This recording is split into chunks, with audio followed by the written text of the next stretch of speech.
Since the advent of the internet, doing many interactive things, including video streaming, has become possible. The power of dynamic internet allows a person to transmit both audio as well as video at very high speeds, so that things like video streaming and teleconferencing become possible. In essence, video streaming is nothing more than taking a video and audio signal at the source and transmitting across the internet. This allows you to send any interactive video stream to any website that can receive dynamic data. The website that is displaying the video stream must have a special script that can show your video and audio stream.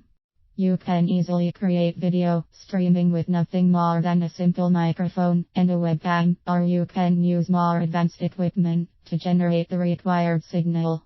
In addition, you will need some sort of an encoder software that will help you to transform the signal into a continuous stream.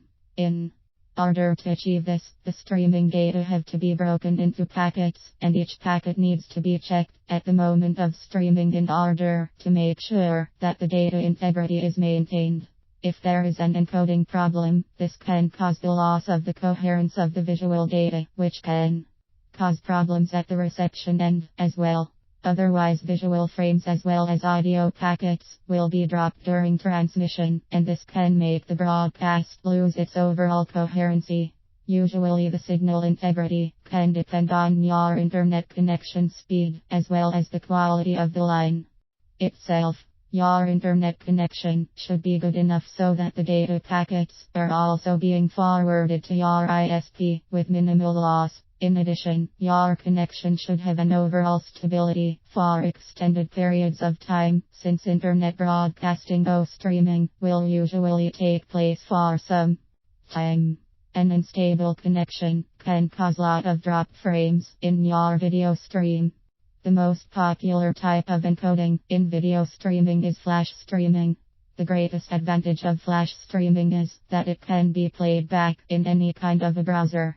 You can easily use Internet Explorer, Firefox, Mozilla, Google Chrome, or even Opera to play back any flash streaming regardless of the computer or the operating system that is being used. Hence, whether the user is using an Apple computer or a classic PC won't matter, and even using Windows or Linux will not make a difference in playing back the stream.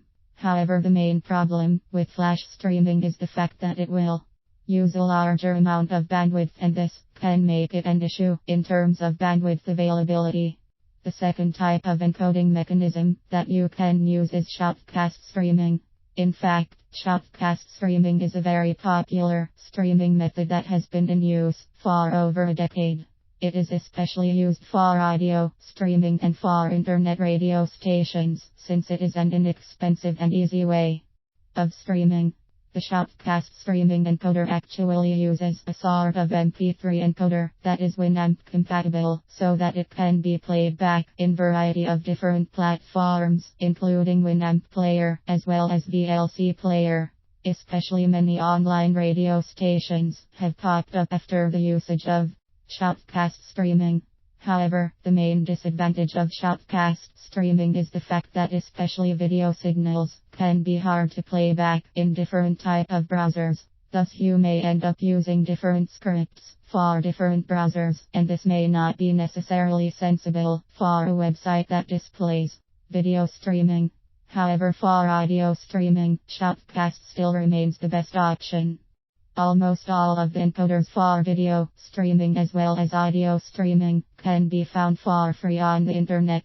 However, you will need to use some sort of a data service provider to provide a server for your streams. These encoders will send the video stream or the audio stream to the streaming server, and the streaming server will send the signal to the whole of the internet. Of course, anytime that someone watches your video stream, then it will use that much of bandwidth from the server itself. For example, if you are streaming at 128 kps, then this will mean that the person who is watching your video stream will also be using the 128 kps of the bandwidth. So if you have many people watching your video stream, then this can cause a lot of bandwidth to be used immediately by the server. In fact, With a simple calculation, if 50 users watch your video stream or your internet video broadcast continuously for a month, it can use as much as 50 GB of bandwidth from your server and from your service provider. Hence, this can cause large bills from your service provider. Thus, it is essential that you choose a service provider that is able to give you affordable rates for the amount of listeners that you will have on your stream. In addition, some stream bandwidth providers will give you a fixed amount of bandwidth and they will charge you only for that, while some stream bandwidth providers can provide you with a pay-as-you-go system.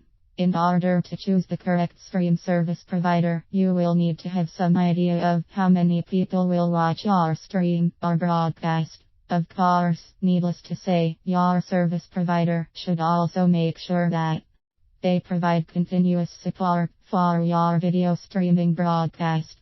Furthermore, script support should also be provided so that you can embed a compatible script on your website. This way, you can make sure that your video stream can reach as large number of people as possible. In the end, you can do a lot of interesting activities with video streaming, and you can even start your own internet TV station or your own online radio. So start looking at your options and start your personal internet broadcasting today.